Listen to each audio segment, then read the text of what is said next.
করলে তোমার গরম ভাব যাবে। বলছে তুমি এখান থেকে যাও, পুরী থেকে মলয়জ চন্দন নিয়ে আসো, তাহলে আমার সব ঠিক হয়ে যাবে। মলয়জ আনো যাইয়া নীলাচল হইতে, অন্যে হইতে নহে তুমি চলহ তরিতে। তোমাকে যেতে হবে। আমরা কি করব? যদি ভগবান এরকম চায়, কোরিয়ারে অর্ডার দিয়ে দেবো, না ট্রান্সপোর্টে দিয়ে দেবো, চলে আসবে। হ্যাঁ, আমি কেন বইতে যাবো? এখন তো কেউ বয়া বই করে না। হ্যাঁ, এখন তো আবার কি বলে, হোম ডেলিভারিও হয়ে গেছে। শুধু মোবাইলে একটু টাকা সেন্ড করতে পারলে হবে। ভগবান ডাইরেক্ট বলে না, কোনো কোরিয়ারে না, হোম ডেলিভারি না, ডেলিভারি ম্যানেও না। আবার এখন একটা ভিএলআর, ভিআরএল চলে আসবে মাল আপনার যেখানে থাকে না। না, তোমাকে যেতে হবে, তুমি নিয়ে আসতে হবে। আর মাধবেন্দ্রপুরের বয়স হয়ে গেছিল, আর তখনকার দিনে ট্রেন বাস ফ্লাইটও না, বৃন্দাবন থেকে হেঁটে হেঁটে আপনাকে বাংলায় আসতে হবে, এটাই ছিল রাস্তা। তো বৃন্দাবন থেকে বাংলা 1500 কিলোমিটার, আবার বাংলা থেকে পুরী প্রায় 700 কিলোমিটার, আবার 2200 কিলোমিটার হেঁটে হেঁটে। দেখেন ভগবান আর ভক্তের কি অদ্ভুত লীলা। অন্য হইতে নয় তুমি চল তরিতে। স্বপ্ন দেখি পুরী গোসাইয়ের হইল প্রেমাবেশ, প্রভু আজ্ঞা পালিবারে গেলা পূর্ব দেশ। এটা পূর্ব দেশ মানে পূর্বাঞ্চল বা পূর্ব ভারত।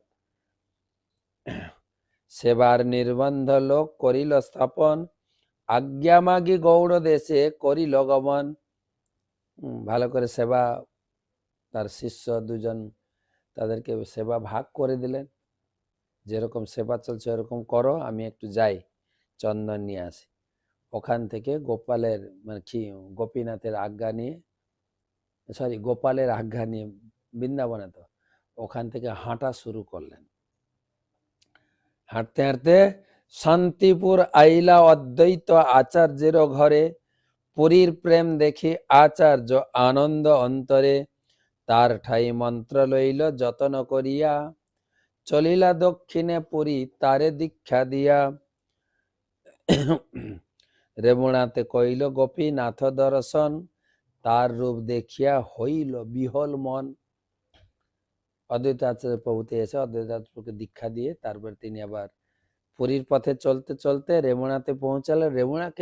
রেমুনাতে গোপীনাথকে দর্শন করে তিনি এত আনন্দিত হয়েছেন।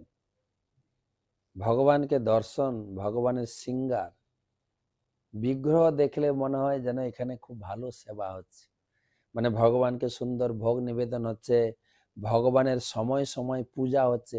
ঠাকুর দেখলে বোঝা যায়, কিন্তু অনেকের বাড়িতে আমি গিয়ে দেখেছি এত সুন্দর অল্টার, পরিষ্কার পরিচ্ছন্ন, বিগ্রহ একদম জ্যোতির্ময়, চকচক চকচক ঝকঝক করছে, কাপড় চোপড় পরিষ্কার একদম, প্রতিদিন নতুন নতুন ফুলের মালা।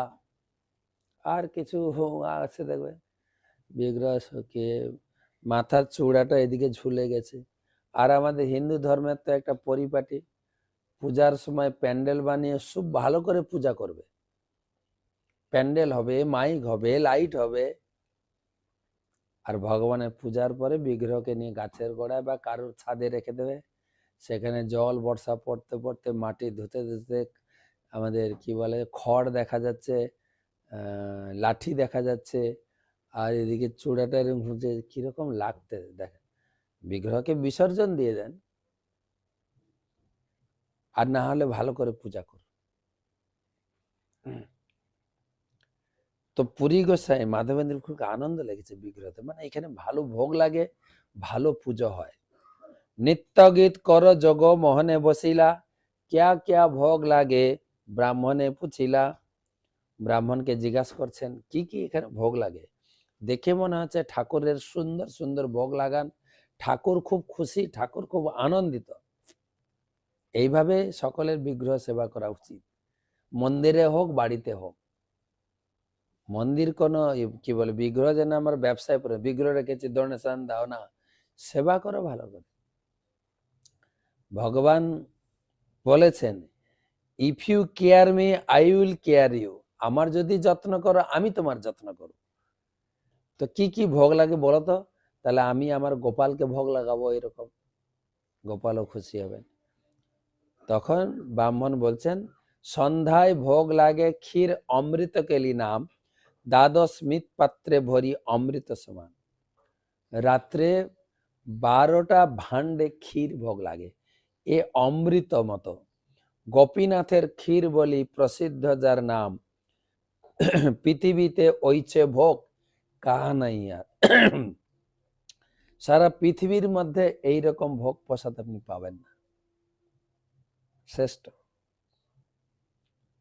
আর এটা শুনে তার ভোগ লাগে আরতি শুরু হলো। মাধবেন্দ্রপুরী চিন্তা করছেন, অযাচক ভাবে যদি আমি একটু ক্ষীর পেতাম, টেস্ট জেনে আমি আবার গোপালকে লাগাতাম।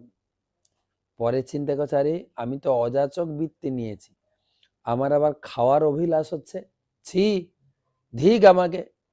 লজ্জায় মন্দির ছেড়ে পাশে হাট তোলাতে বসে তিনি জপ করছেন, আনন্দে জপ করছেন। সারা দিন কিছু খাওয়া নেই, সারা রাতও কিছু খাওয়া নেই, শুধু জপ করে চলেছে। আর এদিকে ঠাকুরকে শয়ন দিয়েছেন, নিজে ঘরে পূজারি শয়ন করিয়ে ঠাকুরকে দরজা বন্ধ করে নিজের ঘরে গিয়ে প্রসাদ পেয়ে রাত্রে শয়ন করেছে। আর গোপীনাথ সে পূজারীর স্বপ্নে আছে, এই ওঠো ওঠো ওঠো, উঠহ পূজারি কর দ্বার বিমোচন, ক্ষীর এক রাখিয়াছি সন্ন্যাসী কারণ। আচ্ছা বলো তো, কালকে কটা ভোগ লাগিয়েছ ক্ষীর ভাণ্ড? বলছে 12টা। সরিয়েছ কটা? 12টা। বলছে না, ধরার অঞ্চলে ঢাকা এক ক্ষীর হয়, তোমরা না জানিলা তাহা আমারও মায়া।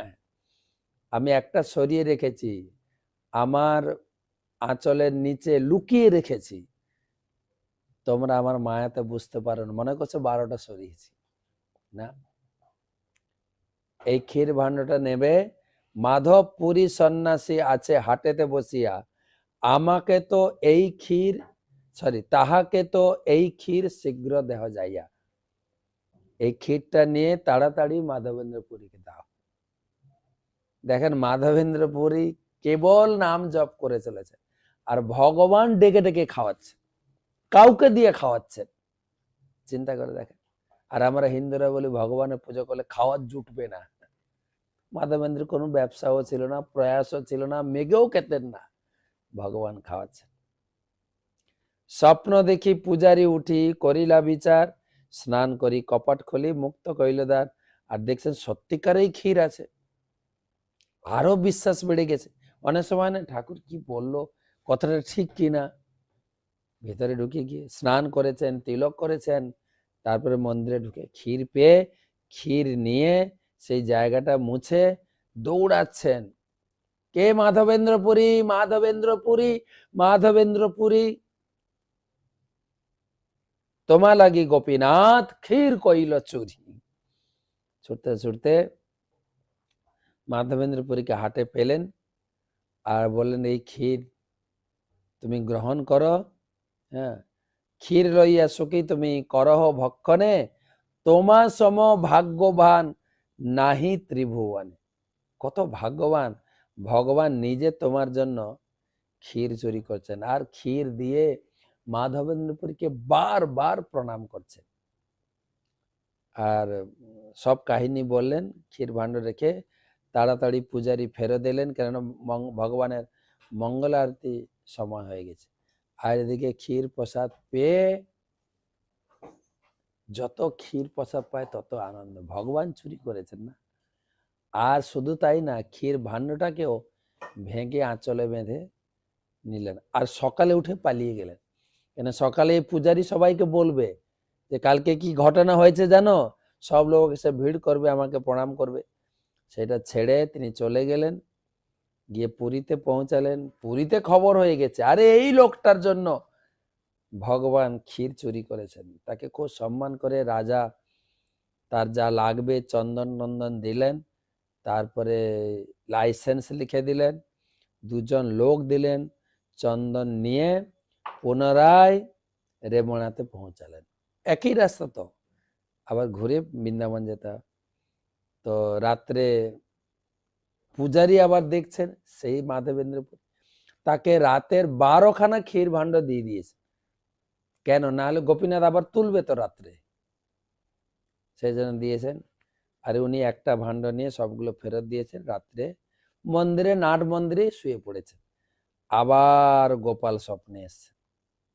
গোপাল আসিয়া কহে, শুনহ মাধব, কর্পূর চন্দন আমি পাইলাম সব। আমি কর্পূর চন্দন পেয়ে গেছি, তোমাকে আর এগুলো এখান থেকে নিয়ে যেতে হবে না।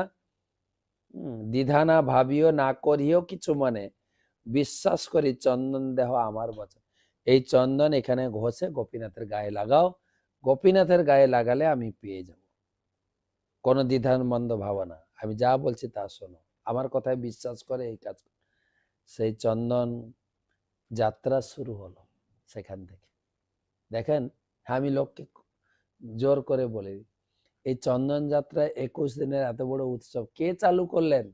আমাদের বাংলার মাধবেন্দ্র, যা চৈতন্য চরিতামৃত পড়লে জানতে পারেন। যার জন্য এত চৈতন্য চরিতামৃত নেওয়ার জন্য আমি সবাইকে অনুরোধ করি। বাংলায় লেখা, গীতা ভাগবতম তো সংস্কৃতে, বাংলায় পয়ার ছন্দে।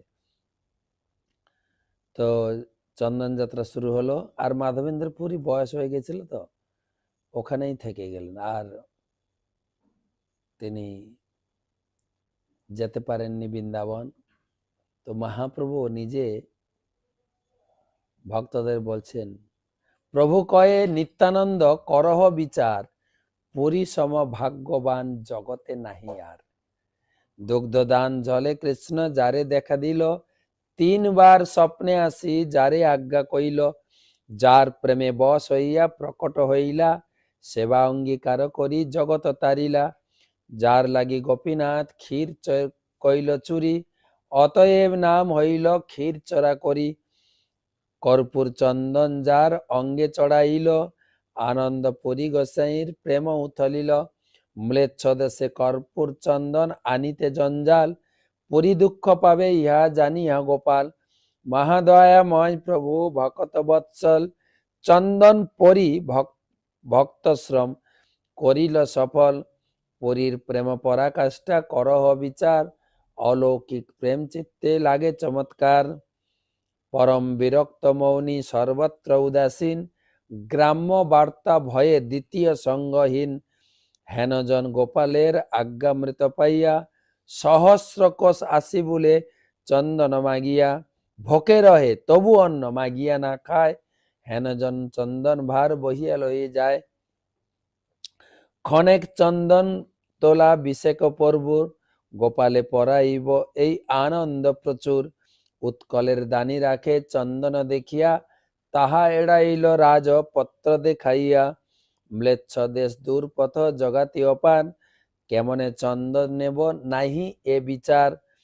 সঙ্গে এক বট নাহি ঘাটি দান দিতে, তথাপি উৎসাহ বড় চন্দন লইয়া যাইতে। প্রগাঢ় প্রেমের এই স্বভাব আচার, নিজ দুঃখ বিঘ্নাদির না করে বিচার। তার গাঢ় প্রেমা লোকে দেখাইতে, গোপাল তারে আজ্ঞা দিল চন্দন আনিতে। বহু পরিশ্রমে চন্দন রেমুড়া আনিল, আনন্দ বাড়িল মনে দুঃখ না গনিল। পরীক্ষা করিতে গোপাল শেষে আজ্ঞা দান, পরীক্ষা করিয়া শেষে হইল দয়াবান। এই ভক্তি ভক্ত প্রিয় কৃষ্ণ ব্যবহার, বুঝিতে আমা সবার নাহি অধিকার। এই বলে পড়ে প্রভু তার কৃত শ্লোক, যেই শ্লোক চন্দ্রে জগৎ করাছে আলোক। তিনি এক শ্লোক পড়ে পড়ে এই জগৎ থেকে বিদায় নিয়েছিলেন। সেই শ্লোকটা মহাপ্রভু বলছেন, যেই শ্লোকটা জগতে চন্দ্রের মতো সবাইকে কিরণ দান করছে। ঘষিতে ঘষিতে জইছে মলয়জ সার, গন্ধ বাড়ে তৈছে এই শ্লোকেরও বিচার। চন্দন যখন যত ঘষবেন তত সুগন্ধ, এই শ্লোকটা যত চর্চা করবেন ততই আনন্দ। রত্ন মধ্যে জইছে কৌস্তব মণি, রসকাব্য মধ্যে তৈছে এই শ্লোকগণি। রত্ন মধ্যে যত রত্ন পাথর আছে না, কৌস্তব মণি শ্রেষ্ঠ। সেরকম গীতা ভাগবতম পুরাণ বেদে যত শ্লোক আছে, এই শ্লোকটা হচ্ছে শ্রেষ্ঠ শ্লোক, শিরোমণি শ্লোক। এই শ্লোক কহিয়াছেন রাধা ঠাকুরানী, তার কৃপায় স্ফুরিয়াছে মাধবেন্দ্র বাণী। কিবা গৌরচন্দ্র ইয়া করে আস্বাদন, ইহা আস্বাদিতে নাহি আর নাহি চৌঠজন। রাধারানী বলেছেন তার কৃপায় মাধবেন্দ্রপুরী, তৃতীয় ব্যক্তি মহাপ্রভু। চারজন ব্যক্তিকে পাওয়া যায়নি যেটা আস্বাদন করে, নাহি চৌঠজন। শেষকালে এই শ্লোক পঠিতে পঠিতে সিদ্ধিপ্রাপ্ত হইল পুরীর শ্লোক সহিত। এই শ্লোক পড়তে পড়তেই তিনি সমাধি হয়ে গেছেন। ওই দীন দয়ার্ধ নাথ হে মথুরা নাথ কদাবলোক্যসে হৃদয়ম তৎলোক কাতরম দ্বৈতং ভ্রাম্যতি কিম করম মহম। এই শ্লোক পড়িতে প্রভু হইলা মূর্ছিতে, প্রেমেতে বিমস হইলা পড়িল ভূমিতে। আস্তে আস্তে কোলে করি নীল নিত্যানন্দ, ক্রন্দন করিয়া সবে উঠে গৌরচন্দ্র। প্রেমন্মাদ হইল উঠি ইতি উতি ধায়, হুঙ্কার করে হাসে কান্দে নাচে গায়। ওই দিন বলে বারবার, কণ্ঠে না নিঃস্বরে বাণী, নেত্রে অশ্রুধার। কম্পসেদ পুলকাশ্রু স্তম্ভ বৈবর্ণ, নির্বোধ বিষাদ জাড্য গর্ব হস্য দৈন। এই শ্লোক উঘাড়িয়া প্রেমের কপাট, গোপীনাথ সেবক দেখে প্রভুর প্রেমনাট। লোকের সংহট্ট দেখি প্রভুর বাহ্য হইল, ঠাকুরের ভোগসরি আরতি বাজিল। ঠাকুরের আরতি শুরু হলো, আর সবাই অবাক হয়ে গেছেন মহাপ্রভুর নৃত্য দেখে। তো তারপরে পূজারি এসে 12টা ক্ষীর ভাণ্ড মহাপ্রভুকে দিলেন। মহাপ্রভু 5টা রেখে 5 জনের জন্য বাকি 7টা ফেরত দিলেন। তারপরে মহাপ্রভু সেখানে রাত্রে বিশ্রাম করলেন। এই তো আখ্যানে কহিলা দোহার মহিমা, প্রভুর ভক্ত বাৎসল্য আর ভক্ত প্রেম সীমা। দুজনের কাহিনী এখানে বলা হলো, ভগবানের ভক্ত বাৎসল্য আর ভক্তের ভগবানের প্রতি প্রেম সীমা। তা আপনারা শ্রদ্ধা সহকারে শুনেছেন? হ্যাঁ না? যদি শুনে থাকেন কি লাভ করবেন? শ্রদ্ধাযুক্ত হইয়া ইহা শুনে যেই জন, শ্রীকৃষ্ণ চরণে সেই পাই প্রেমধন। হরিবল হরিবল। তাই পর্যন্ত আমরা রেমুনাতে এখনো সেই গোপীনাথ নাট মন্দির, মহাপ্রভুর চরণ দর্শন হবে। তারপরে আপনার রামচন্দ্রতে এসেছিলেন, সপ্তশিরা নদী, ধামেশ্বর শিব, আর মাধবেন্দ্রপুরীর সমাধি আদি, রাধাকুণ্ড, শ্যামকুণ্ড, অনেক কিছু রয়েছে দর্শন। তা আপনারা গেলে দর্শন করবেন। পৃথিবীতে ওইছে ভোগ কাহানে, এইরকম ভোগ প্রসাদ পৃথিবীর কোথাও নেই। ক্ষীর প্রসাদ ওটাকে আনাও যায় না ঘর, রাত্রে ভোগ লাগে। মেন ক্ষীরটা রাত্রে ভোগ লাগে। সারাদিনে অনেক ক্ষীর লাগায় এখন, কেননা এখন ক্ষীরের চাহিদা হচ্ছে, সবাই ক্ষীর খেতে চায়। কেউ দিনের বেলা দর্শন করে চলে যায়, তাতেও ক্ষীর ভোগ লাগায়। মেন ক্ষীর ভোগ যে দ্বাদশ ভাণ্ড রাত্রি সম্ভবত 9টা